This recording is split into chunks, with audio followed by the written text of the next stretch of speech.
പ്രണയസ്വരൂപനായ ശ്രീകൃഷ്ണന് 16,108 ഭാര്യമാരുണ്ടായിരുന്നു എന്നാണ് ഐതിഹ്യം.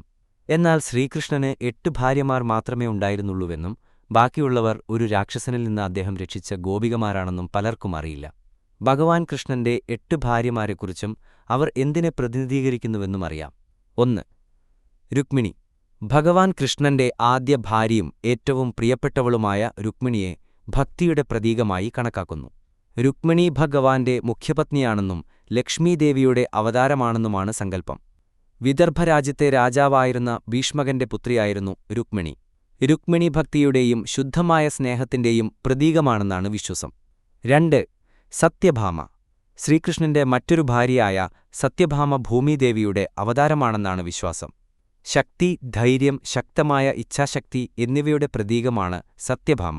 നരകാസുരനുമായുള്ള യുദ്ധത്തിൽ ഭഗവാൻ കൃഷ്ണനോടൊപ്പം പോയത് സത്യഭാമയാണെന്നും അവിടെ 16,100 പെൺകുട്ടികളെ നരകാസുരന്റെ പിടിയിൽ നിന്ന് മോചിപ്പിക്കാൻ ഇരുവരും സഹായിച്ചുവെന്നും പറയപ്പെടുന്നു. 3. ജാംബവതി. കരടി രാജാവായ ജാംബവാന്റെ മകളായ ജാംബവതി ധൈര്യത്തെയും വിജയത്തെയും പ്രതിനിധീകരിക്കുന്നു എന്നാണ് പറയപ്പെടുന്നത്. 4. കാളിന്തി. യമുനാ നദിയുടെ ആൾരൂപമായ കാളിന്തിയാണ് കൃഷ്ണന്റെ മറ്റൊരു ഭാര്യ. സൂര്യദേവന്റെ മകളായ കാളിന്തി വിശുദ്ധിയുടെയും ലാളിത്യത്തിന്റെയും പ്രതീകമാണെന്ന് വിശ്വസിക്കപ്പെടുന്നു. 5. മിത്രവിന്ദ. കൃഷ്ണന്റെ മറ്റൊരു ഭാര്യയായ മിത്രവിന്ദ സ്നേഹത്തിന്റെയും ഇച്ഛാശക്തിയുടെയും പ്രതീകമാണ്. 6.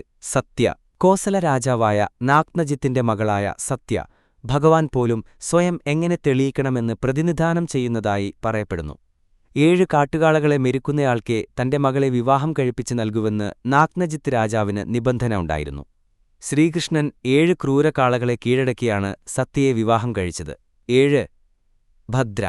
ഭഗവാന്റെ മറ്റൊരു ഭാര്യയായ ഭദ്രശുദ്ധമായ സ്നേഹത്തെയും അർപ്പണബോധത്തെയും പ്രതിനിധീകരിക്കുന്നു. 8. ലക്ഷ്മണ. ബൃഹത്സേന രാജാവിന്റെ മകളായ ലക്ഷ്മണ സൗന്ദര്യത്തിനും കൃപയ്ക്കും പേരുകേട്ടവളായിരുന്നു. ബൃഹത്സേന രാജാവ് സംഘടിപ്പിച്ച സ്വയംവരത്തിൽ മത്സ്യത്തിന്റെ കണ്ണിൽ അമ്പ് ചെയ്താണ് ശ്രീകൃഷ്ണൻ അവളെ സ്വന്തമാക്കിയത്. 16,100 ഗോപികമാർ. കൃഷ്ണനും ഭാര്യ സത്യഭാമയും ചേർന്നാണ് നരകാസുരനെതിരെ യുദ്ധം നടത്തിയത്. ഒടുവിൽ നരകാസുരനെ സത്യഭാമ കൊന്നു. അമ്മയ്ക്ക് മാത്രമേ തന്നെ കൊല്ലാൻ കഴിയൂ എന്ന ശാപം അദ്ദേഹത്തിനുണ്ടായിരുന്നു. യുദ്ധത്തിനുശേഷം നരകാസുരൻ ബന്ധനസ്ഥരാക്കിയ 16,100 കന്യകമാരെ കൃഷ്ണൻ മോചിപ്പിച്ചു. വീടുകളിലേക്ക് തിരികെ പോകാൻ അവർ തയ്യാറായില്ല. തങ്ങളെ വിവാഹം ചെയ്യണമെന്ന് അവർ ഭഗവാനോടാവശ്യപ്പെട്ടു. ഇപ്രകാരം അദ്ദേഹം പല ശരീരങ്ങളായി വികസിച്ച് 16,100 സ്ത്രീകളെ ഒരേ ശുഭസമയത്ത് വിവാഹം ചെയ്തെന്നാണ് ഐതിഹ്യം. ഇതുപോലെയുള്ള കഥകൾ കേൾക്കാൻ ചാനൽ സബ്സ്ക്രൈബ് ചെയ്യുക.